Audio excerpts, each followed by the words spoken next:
ये जब तक अपना काम करो, बाकी सामान मन आज जल्दी यहाँ बने पानी वानी चलाओ तू।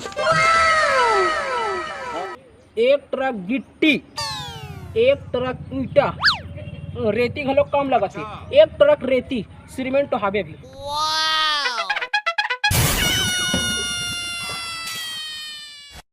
एकर सामने में यही से यानी कि इस घर हुई क्या बात करना चाहिए काम पर। सुनिए।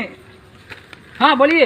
अरे यहाँ तो कोई दिख ही नहीं रहा यार, यहाँ से मैनेजर से हमको मिलना था। मैनेजर मैं ही हूँ मैनेजर। अरे गलती हो गई सर। अरे हाँ गलती हो गई। बोले कैसे आना हुआ? वो सुपरवाइजर के लिए बोला था तो आया था उसीलिए। हाँ बोला था ना, बोला था। हाँ ठीक। मतलब सही आदमी पकड़ा हूँ मैं। अरे एकदम बिल्कुल सही जगह हो। सुनो ना, वैसे पढ़े लिखी कितना हो?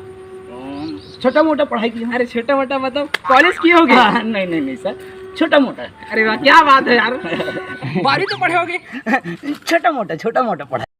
छोटा मोटा 10वीं किए होगे? नहीं, छोटा मोटा 8वीं पास हो गए? नहीं सर, छोटा मोटा। अबे इतना छोटा मोटा क्या पढ़ा लिखा है? I am reading 5th class 3 time go. ए भाई हिंदी में बता। बैगन। साला कौन मैनेजर बना है भाई, इसको इंग्लिश ही नहीं आता। बात तो सही है। बता ना भाई। अच्छा हिंदी में बताऊं? हाँ। वैसे तो मैं 5वीं 3 फेल हूँ। हे प्रभु।